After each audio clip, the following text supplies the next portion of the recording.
Hello and welcome to another Royal Air Force Museum virtual lecture.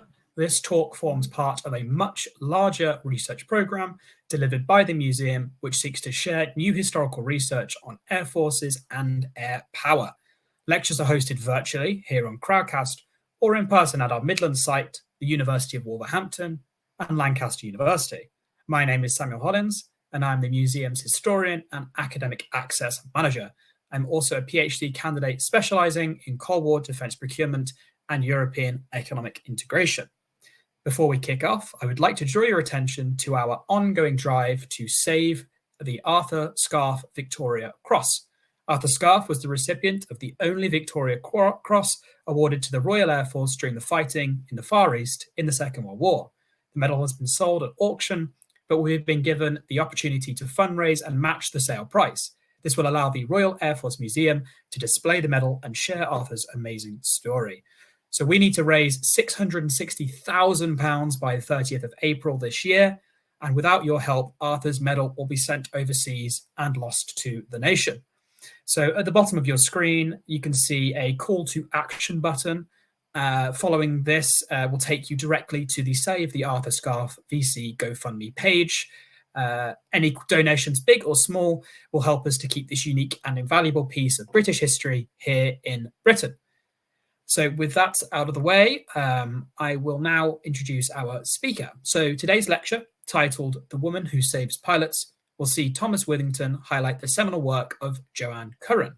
Tom is a writer and analyst specialising in electronic warfare, radar and military communications, and is a research associate at the Royal United Services Institute.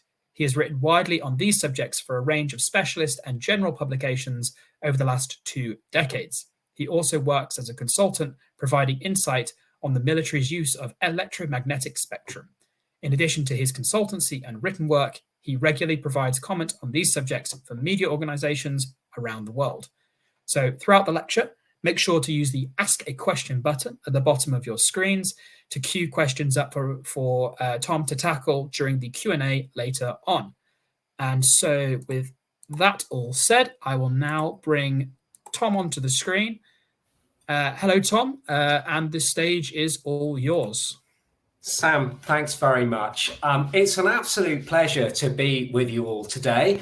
Good morning, good afternoon, good evening, wherever you happen to be in the world. And today, as Sam mentioned in his lovely introduction there, we're going to be talking about Joan Curran, the woman who saves pilots. Now, there is a reason I've used that in the present tense, and that is going to be clear later on. But without further ado, let's get into the substance of this talk. I'm going to chat for about half an hour, and then hopefully we'll have lots of nice time for some questions afterwards. So next slide, please, Sam.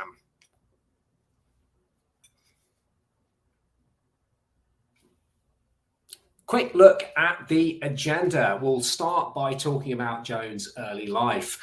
And then we'll talk a little bit about what she was up to during the Second World War, particularly in the mysterious field of electronic countermeasures. How did she apply science to a real-world problem? And what were the controversies regarding her pioneering work?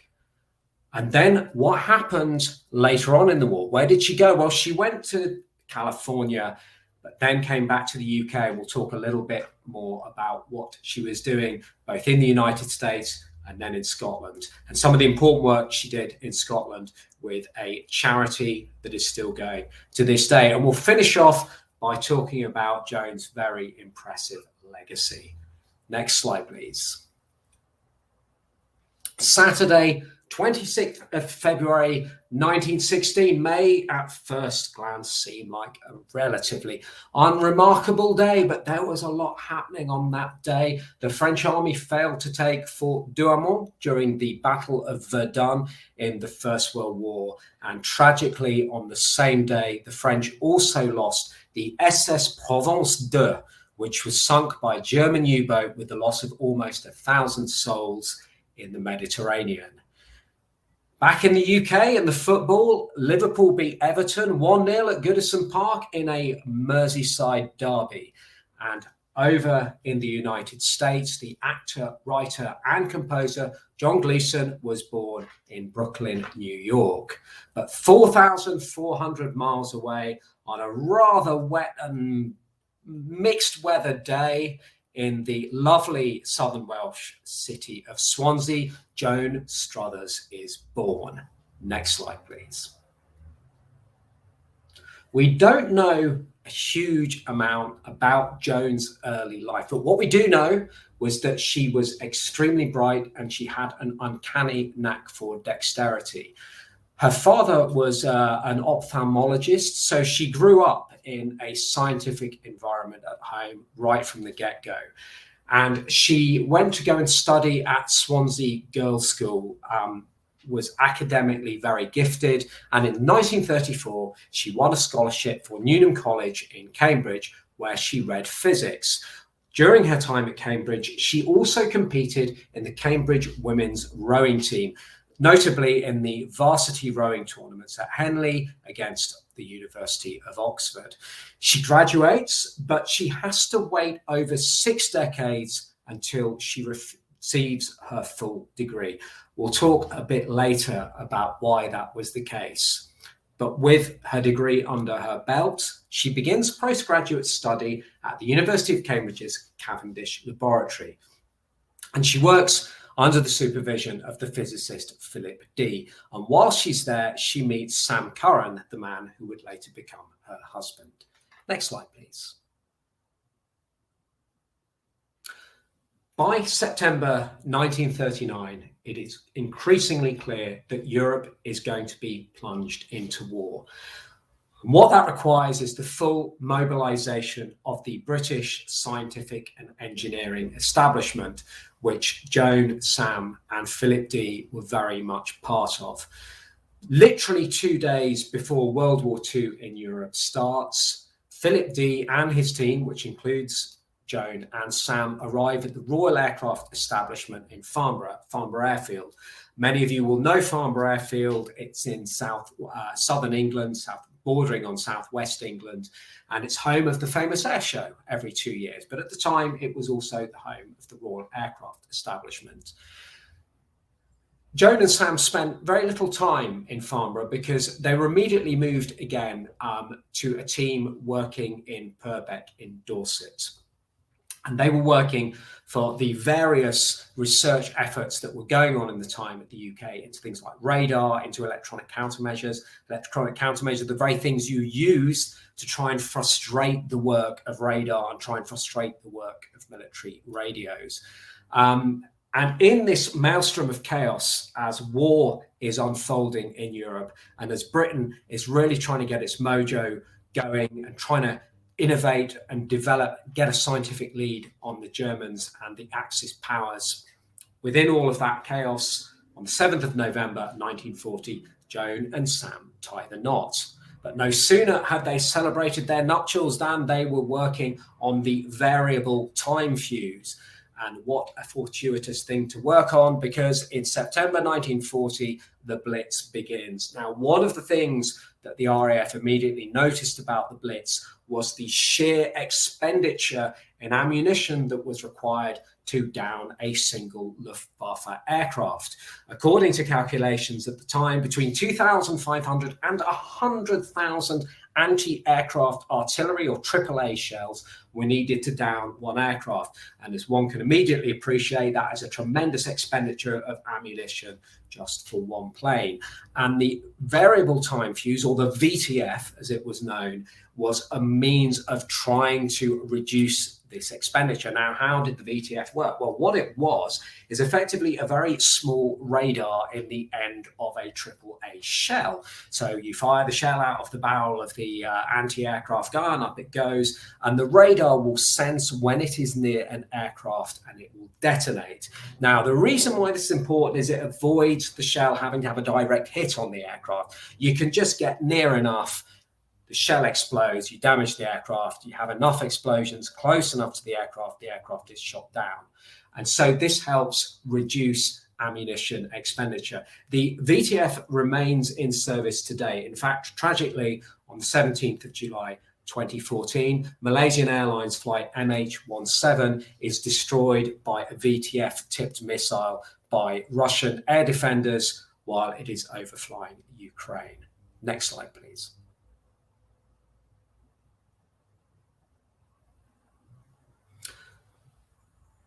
To understand the work that Joan was doing and the innovations that she would make, we need to talk a little bit about radar. And work began on radar almost as soon as innovations in radio had started to occur. They happened in the 19th century, towards mid-late 19th century.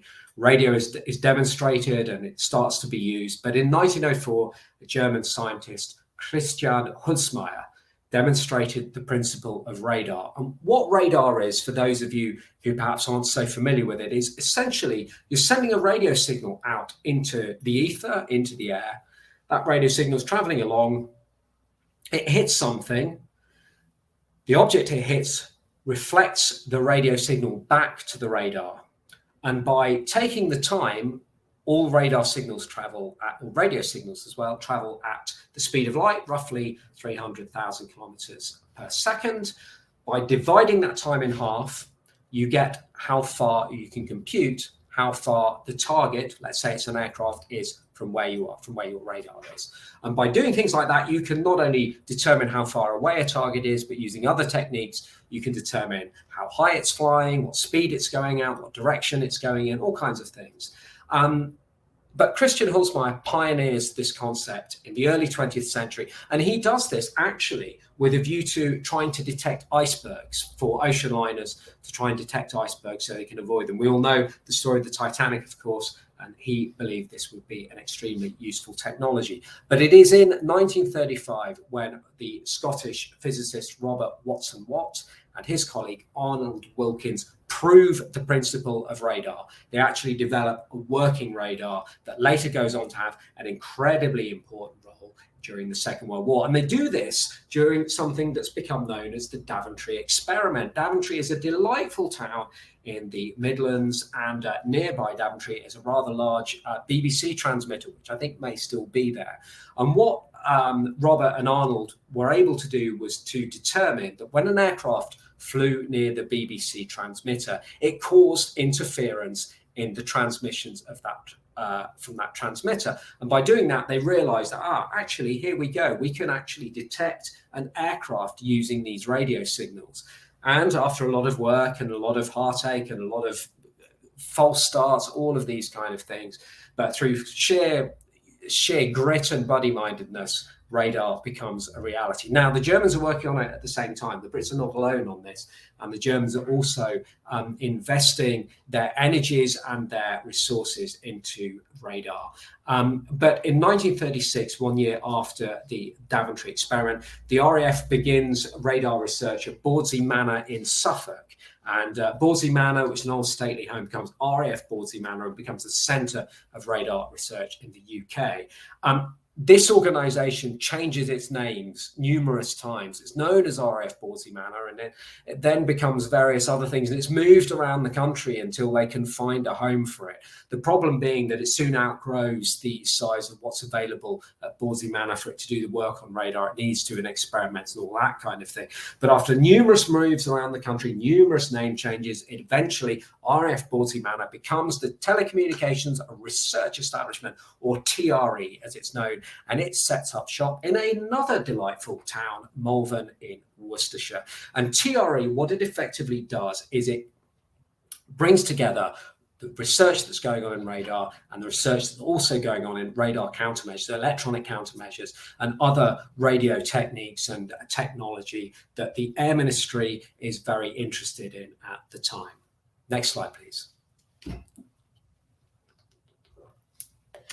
During the radar research that is going on in the UK, a gentleman called Gerard Touch makes a very important discovery. One of the things he notices in 1937 is that technically, if you dangle metal wires, perhaps from balloons, in the field of view of a radar, the radar will detect those metal wires. wires. So it'll also detect aircraft that are flying around, all that kind of thing, but it'll see these wires. And why will it do this? Because the wires are acting like an aerial. They're made of metal. Metal reflects very well to a radar because as it's a metal surface, metal conducts electricity, and this really helps a radar wave be reflected back to the radar. So it shows up really nicely on the radar screen. It's very, very clear, very easy to see.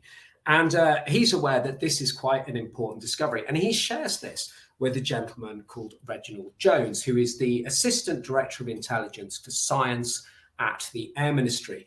Reginald Jones, along with Gerard Touche, have both been physicists before the war. They've both worked, I think they were both at Oxford University at the time, but like Joan Curran and others, they're pressed into the war effort. And one of the observations that Reginald Jones makes, and it's worth quoting this entirely here, is that all one might therefore need to do to render radar useless would be to attach wires to a balloon of parachutes at intervals of half a mile or a mile, and the whole radar screen would be so full of echoes that it would be impossible to see the extra echo arising from an aircraft. So put simply, you put loads of these strands of metal into the atmosphere, the radar waves are going to bounce off them as much as they would bounce off the aircraft that is flying around. And what this would mean is suddenly the radar operator is seeing potentially hundreds, if not thousands of targets on their radar screen. They're seeing one target for every one strand of metal. And this effectively acts as an electromagnetic camouflage, because one of those plots, so one of the little, what they call blips sometimes that you see on the radar screen, one of them is the aircraft.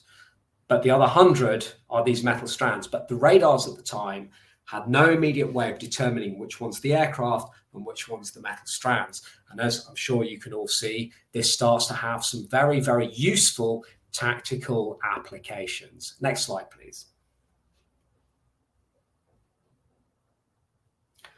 So what is chaff?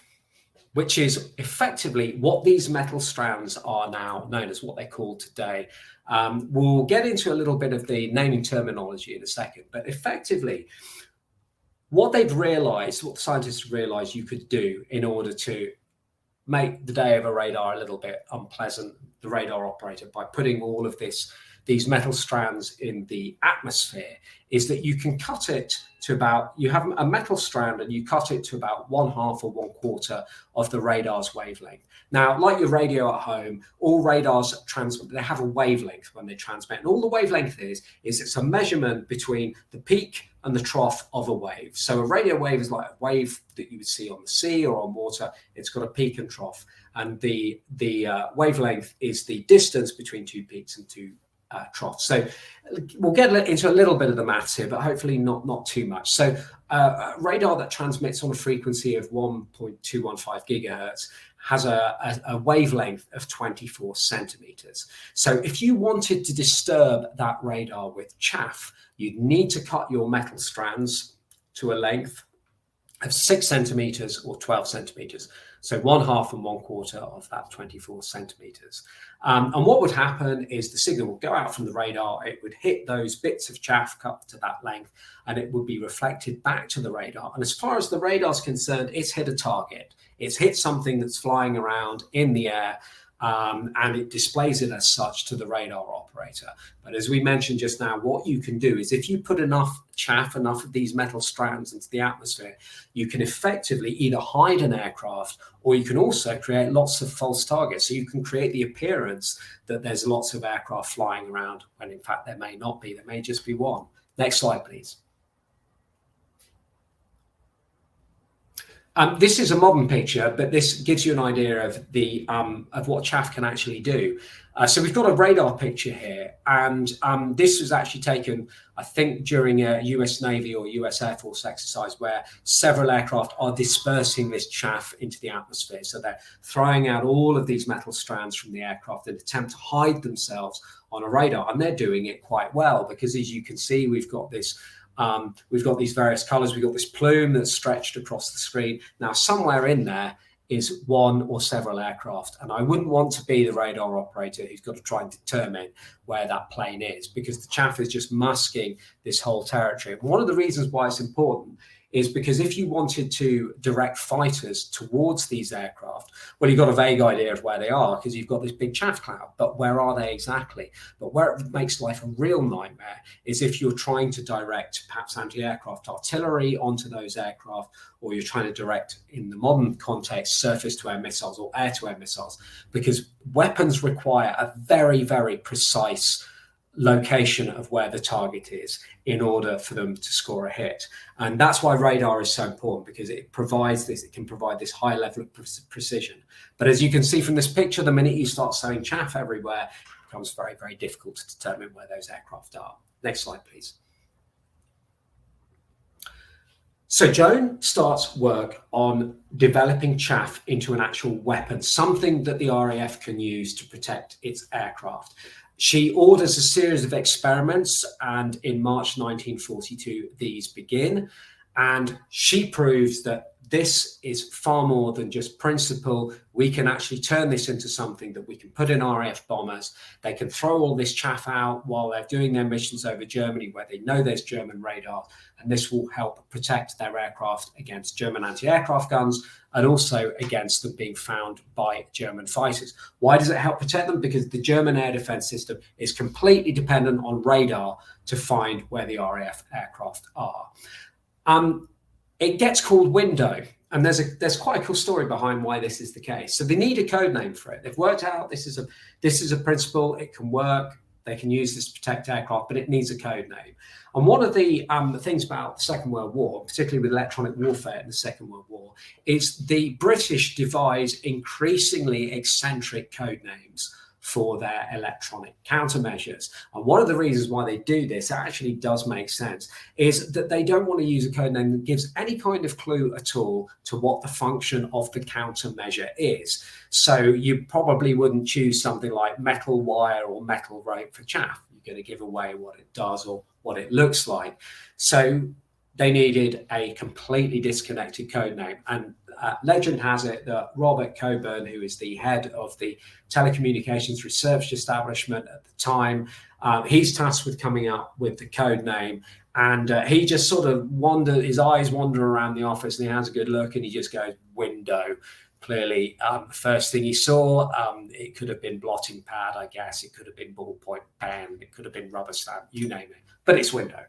And by 1942, enough window, so enough of these big bundles of metal strands have been produced, and it's ready to be used operationally. And it is seen as being particularly applicable to help Bomber Command aircraft when they're flying over Germany, protect them from discovery by Luftwaffe radar. In 27th of April 1942, permission is given by the Air Ministry for window to be deployed from May. But permission is then rescinded. Why does this happen? The invention of chaff and its weaponization prompts a fierce debate within the Air Ministry. Some members of the Air Ministry are very, very keen to use it. The UK is suffering horrific losses through German air defense. There's an obvious need to protect bombers, protect British aircrew. However, equally, other people are concerned that once you start throwing this chaff out of aircraft while they're over Germany, eventually the chaff will float to the ground. People will wonder what it is. Scientists will wonder what it is.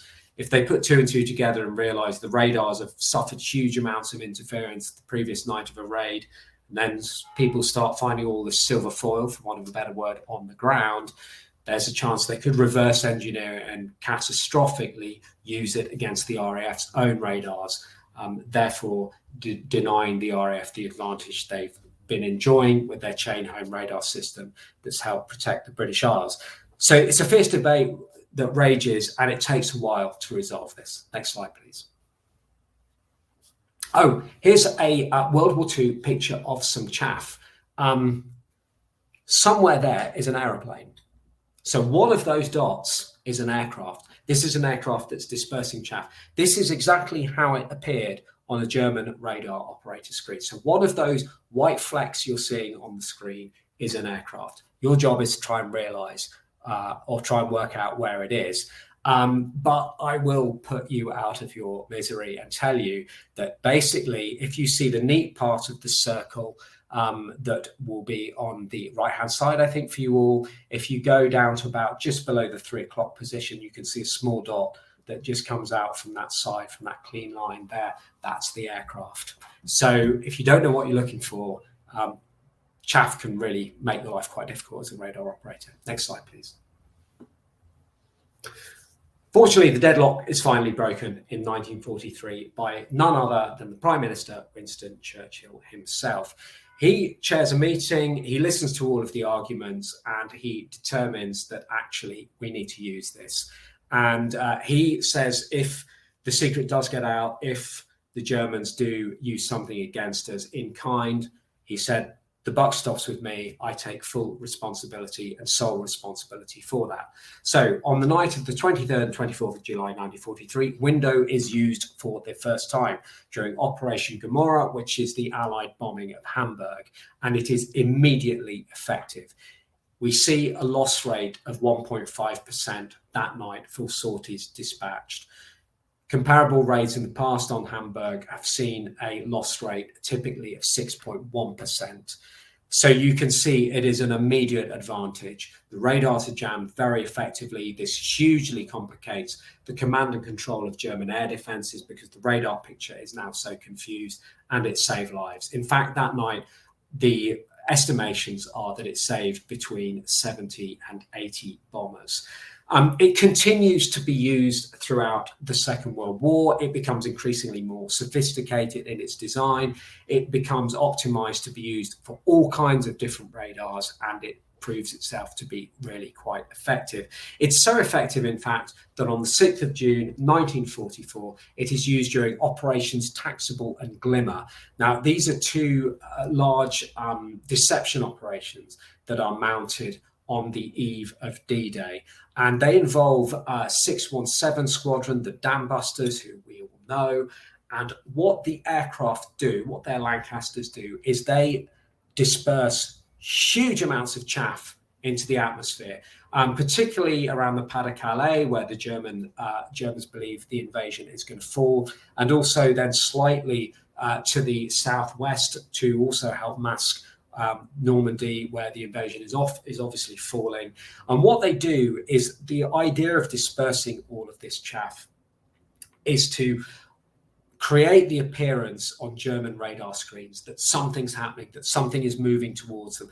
And they disperse so much chaff that the idea is that it resembles, for the German radar operators, it's either a large fleet of ships or it's a large fleet of aircraft that are coming towards them. Now, many of the radars around Normandy, in fact, all over the coast of Western Europe, have been destroyed in a very concerted campaign by the RAF and by the US Army Air Force prior to D-Day, but the Allies very cleverly left a few of them intact so that they could see the deception. Obviously, they didn't know it was a deception, as history has indicated, but there's a real feat of airmanship that goes on with mounting those two operations. In fact, there's almost scope for a talk in its own right on those two initiatives because they're both very interesting, but chaff once again proves its worth. And even to the extent that after D-Day, 100 Group, which is the Bomber Command's dedicated electronic warfare unit, a very interesting part of Bomber Command and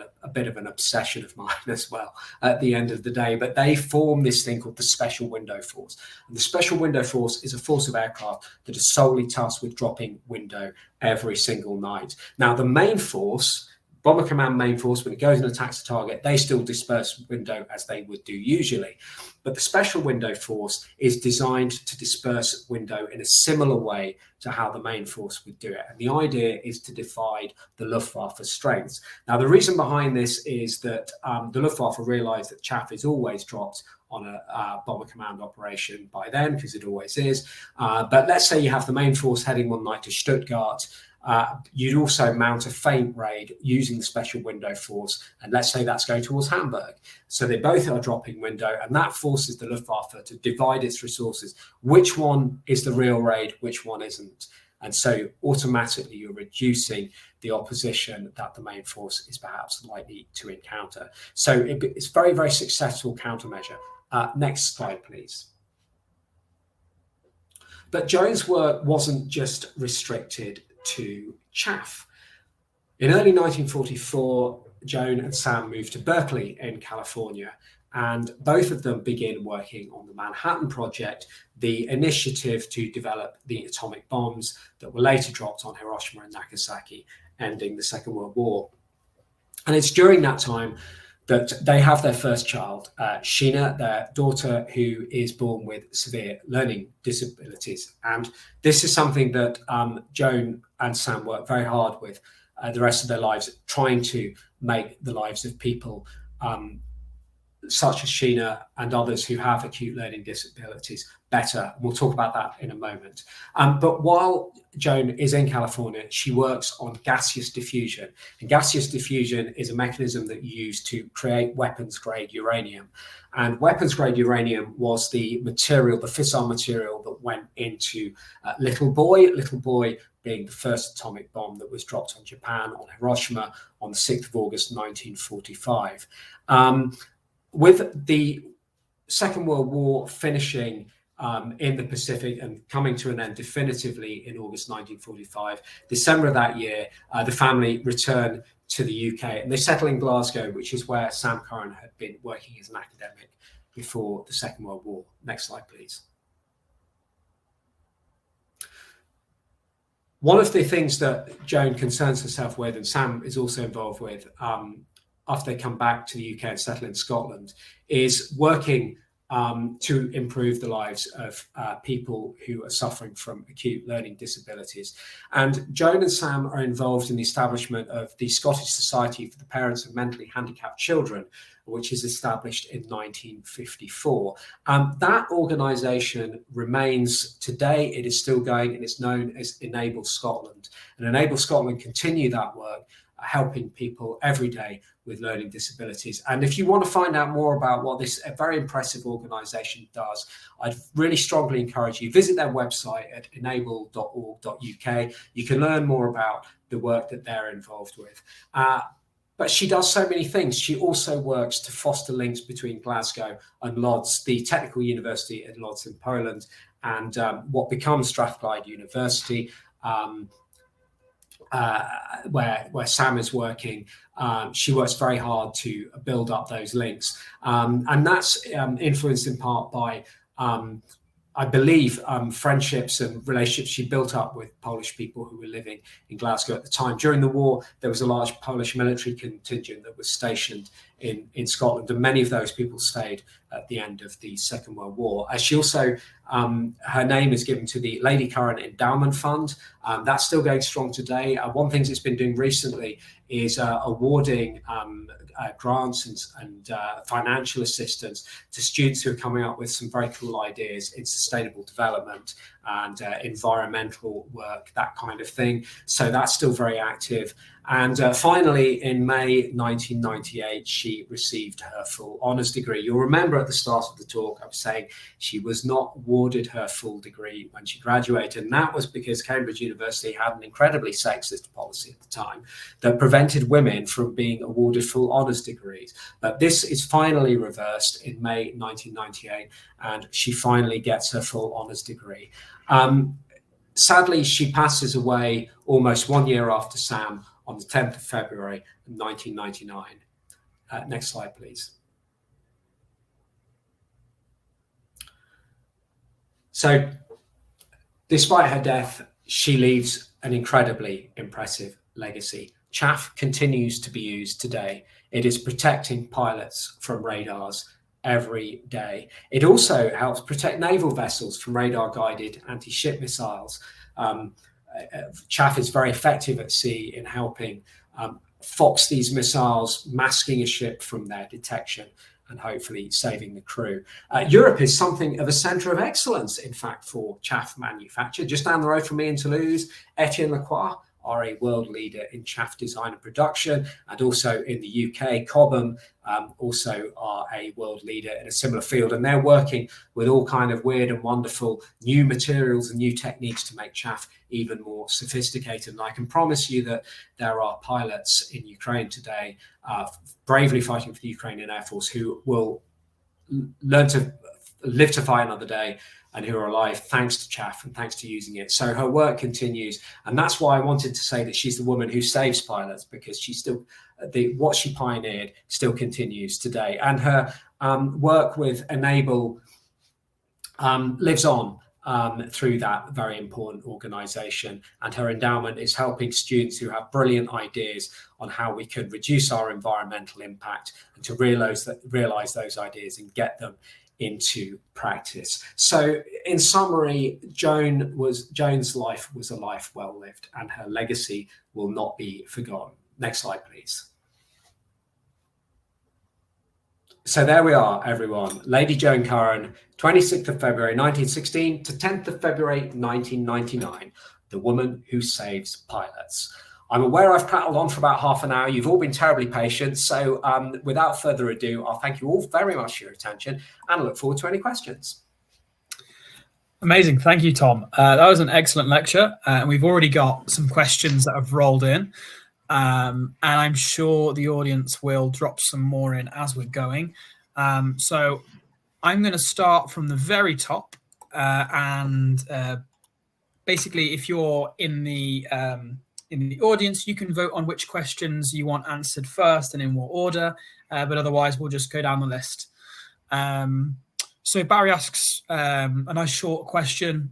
Did the Germans use some sort of chaff? Did they have a version of chaff, or were they able to ever reverse engineer chaff? I was really hoping someone was going to ask that question. So Barry, I'm pleased as punch that you have. Yes, absolutely. I mean, the Germans had worked it out. The Germans had worked out that chaff can be effective. They'd invented a similar thing that they called Düppel. So this was their code name for chaff. And they realized that, hang on, yeah, we can do some serious damage to radars here. And to cut a long story short, Goering got word of this and became absolutely terrified and said, no. You've got to stop all work. This has got to be kept absolutely top secret. This cannot get out. There must be no mention of this anywhere, and you're to stop all work on this immediately, and you mustn't breathe a word of it to anybody. Mm-hmm. And I guess when Goering sort of said that, you probably listened. And so the Germans did pioneer it. But to our knowledge, I don't think they ever used it against the Brits, but they knew the principle and they'd worked out it could be done. Fantastic.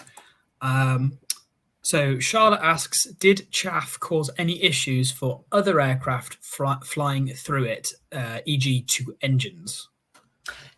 Charlotte, great question. Well, not that we know of, but it was reported that aircraft were coming back with tons of the stuff in the engines. That if you're in the main force of bombers and flying through it, and all this chaff's coming out of the guys in front, and it was usually the lead aircraft would start dropping the chaff because you'd want a nice cloud of it over the target where the radars were going to do their work.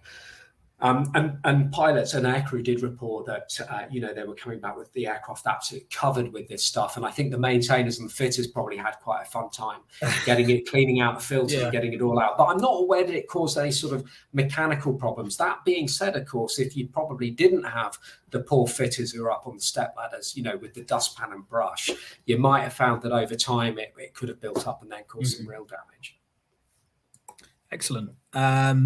Bill Strandberg asks, what German radars would be targeted by window, long-range warning or closer range fighter and flak direction radars?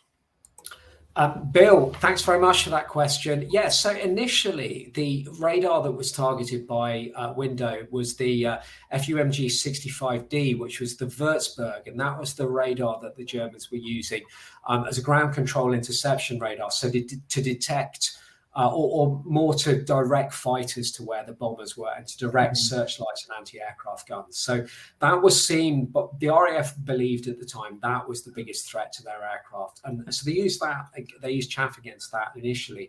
But as the war went on, they actually produced chaff for every conceivable type of radar that they came across. So some of the early warning radars, like the Freyers and the Wassermans and the Matmuts, which were on the coast, they started to be hit with chaff as well, and also the fighter radars. So eventually, I think there was about 15 different cuts of chaff that were developed according to the threat. Excellent. Jim Murphy made an interesting comment that I just saw in relation to the engine damage chaff. He said, problem is, if chaff did bugger the aircraft, then it didn't get home to be seen. So maybe some survivorship bias. The old chestnut is, up armoring aircraft in response to where you find the bullet holes, but the ones with the bullet holes are the ones that survive. So maybe there's something to that. But I imagine there would have been radio transmissions of pilots going, the engine's on fire, it's overheating, we think it's the chaff, please help us. So I imagine there would be some evidence somewhere if that was the case. But I'm wondering. Sorry, go on, Sam. Sorry, no, continue, Tom. Continue. I was just wondering. I'm wondering if one of the factors might be that, as I understand it, and the audience, I'm sure, will know far more about this than I do. But as I understand it, with the main force, the aircraft was staggered at different heights as well, weren't they? I think so. Maybe it might have been a thing that if you were flying above it when it's dispersed, perhaps you had less of a problem. I just don't know. I'm going to do some digging around to see what I can find out about that. It's a good point. Yeah, it'd be an interesting one to explore further, I think. So Mikkel Planthin asks, thank you for an interesting talk. Did the Germans introduce some kind of countermeasures to window at some point, if at all such measures were available, or I suppose I would add possible? Nickel, thanks for that question. They did indeed attempt to. There was a thing called Verslas that was brought in, and that was added to the Wassermann, the Würzburg radar we were just talking about. And what that tried to do was to try and, if you like, determine to, without getting too much into the physics of it, but basically when the chaff was sent out of the aircraft, the chaff would move at a different speed to the plane, because obviously the plane's going 100 plus knots. It's going pretty quick, but the chaff is going into the atmosphere and it's staying there. It's moving very, very slowly. It's being moved around by the wind and slipstream of the aircraft, but it's moving at a much slower rate. So Verslas was an attempt to try and, if you like, discount. So anything that was any radar return that wasn't fulfilling a particular criteria. In radar technology, this is known as a gate. So a gate will be, you want the radar to look at everything between 100 knots and 200 knots. Anything else you're not bothered with. And Verslas was an attempt at that. But from what I understand, the Germans were never quite able to shape window completely. It still caused them problems. And Verslas was only for one of the radars. I mean, I think for the others, I'm not aware of any kind of electronic countermeasure, as they call it, coming in. So I think the Germans just kind of had to live with it. Yeah, I suppose it's in terms of scientific principles and engineering, chaff is actually quite a brilliantly simple countermeasure, and simple countermeasures do tend to frustrate the most. But yeah, excellent answer. I would like to turn to Bob, who asks, how do the chaff systems of today compared to those used in World War II? Yeah, Bob, thanks for that.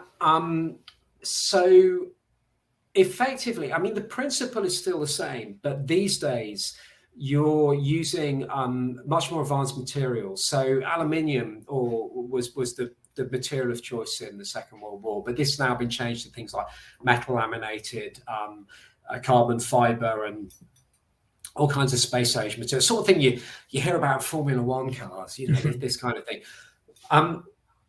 And also the methods of cutting chaff have got very, very precise now, because modern radars are extremely advanced and they have very, very sophisticated chaff discrimination procedures in an evolution of the Verslas system we were talking about just now. But a lot of the design of today's chaff and the real kind of nitty-gritty of it is kept very, very classified. So it's impossible to say definitively all the nitty-gritty of how they're different, but I think the material science and the precision are the two things that have really changed compared to 80 years ago with what we saw in World War II. Excellent. Dirk asks, is there much accessible material in the archives regarding this topic? Might some bits still be classified?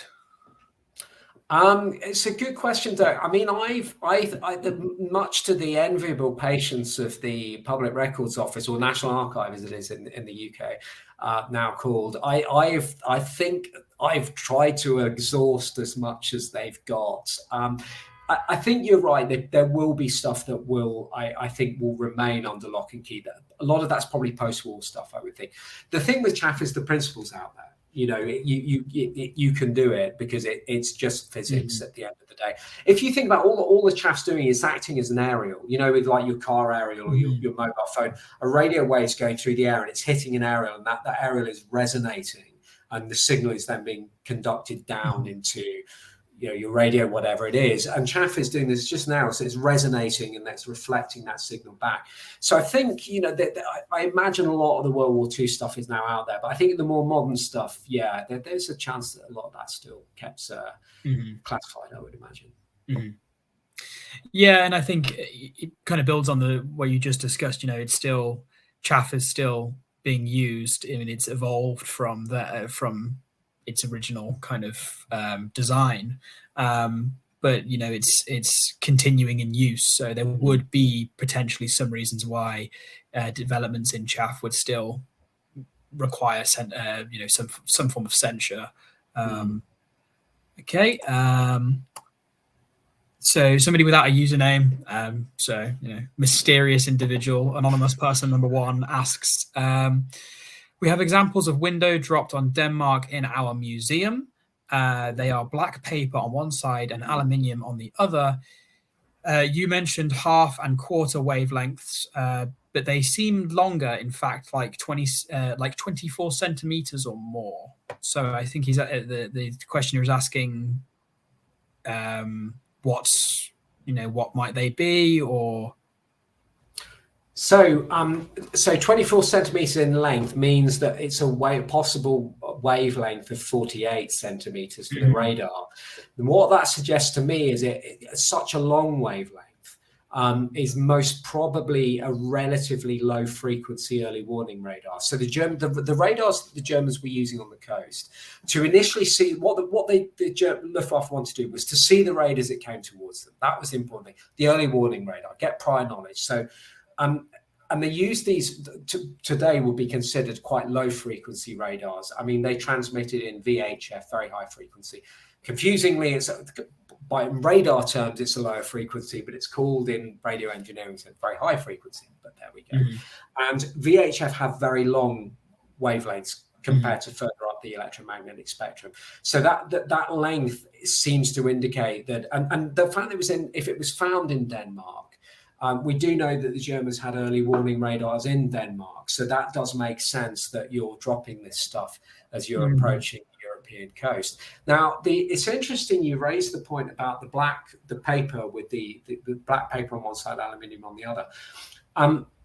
One of the designs for chaff that the RAF perfected through the work that Joan had done was having effectively an aluminium laminated paper.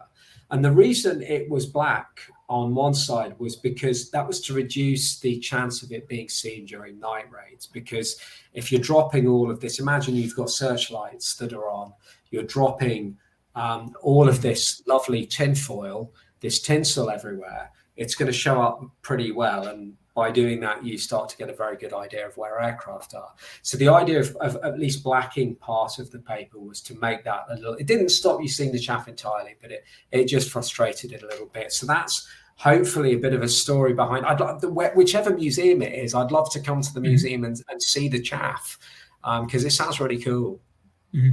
So the user, whoever you are, if you put in the comments which museum that was, and I'm sure Tom will find some time at some point to visit. Absolutely. Yeah, fantastic. So Mike says the anecdote on Churchill taking personal responsibility on a mainly operational technical question to permit the use of chaff is quite interesting.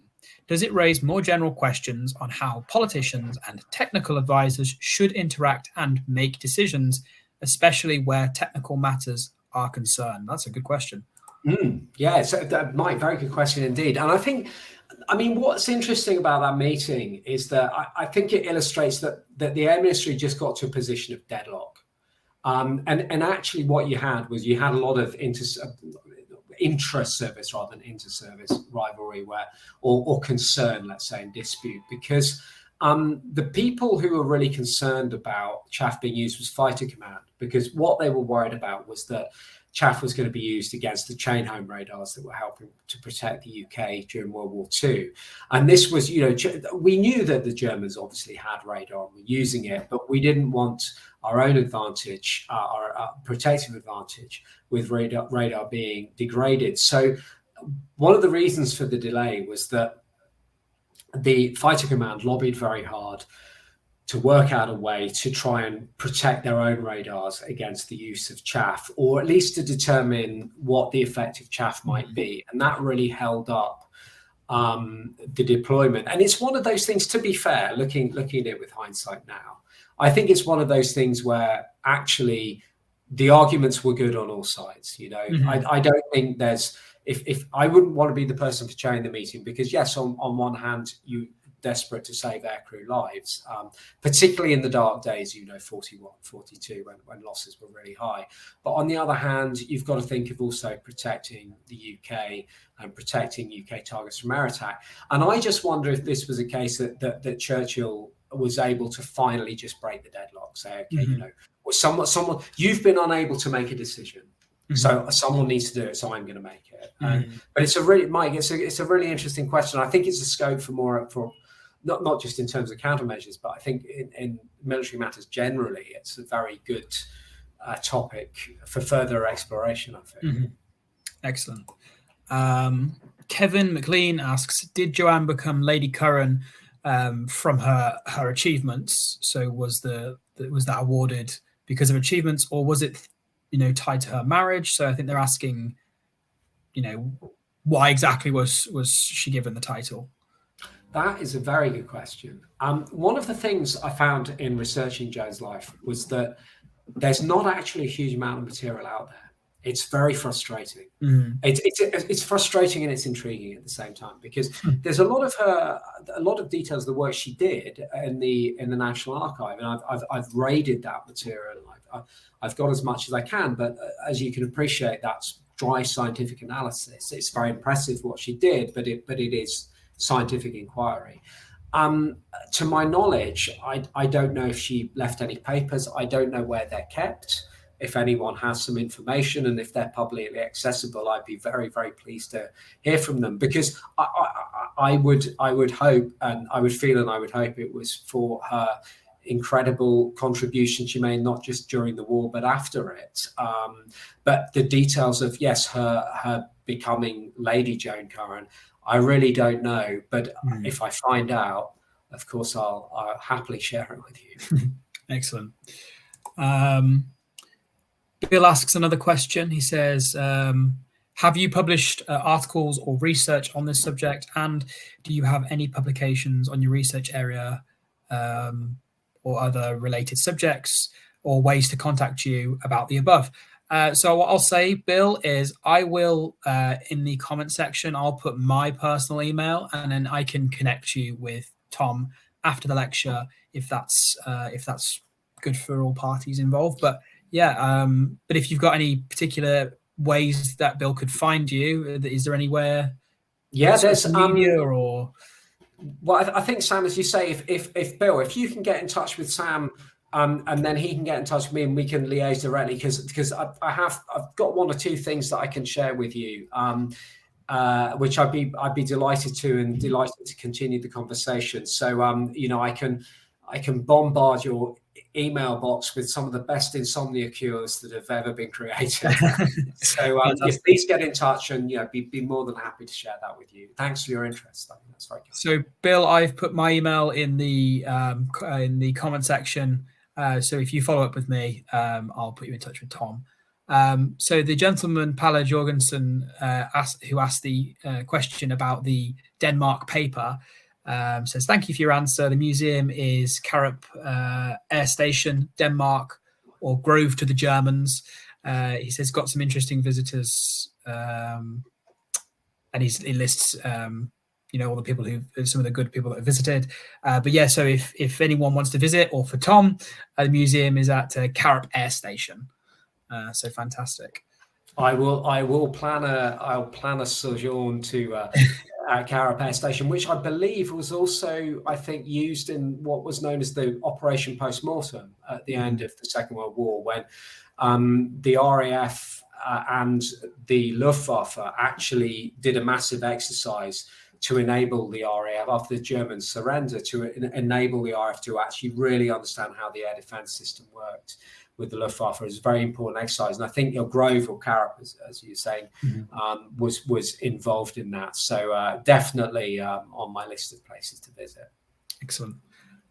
So C. Evans asks a question which is a little bit out of left field compared to the other questions. He says, was working on the Manhattan Project ever considered as a reason for Joanne's daughter's disability? So I suppose the assumption there is exposure to uranium, perhaps. I mean, I wouldn't have thought so, but that's a good question. Yeah, it's an excellent question. I have absolutely no idea. I mean, again, this I think comes back to what I was talking about just now, with that there is a dearth of information out there about Joan's life. There's a lot we simply don't know, and I just couldn't say. I mean, obviously, later on, since World War II, and actually, I think there was some news about this in the UK last year with the atomic and nuclear weapons tests that were done in the 50s and 60s. There were quite serious health concerns that people had encountered in the wake of those, and obviously it's something we saw from Hiroshima and Nagasaki too. But I just couldn't say definitively. But it's an interesting question. Yeah, I mean, it'd be difficult to ever establish if that was the case or not. So. But it is certainly an interesting question.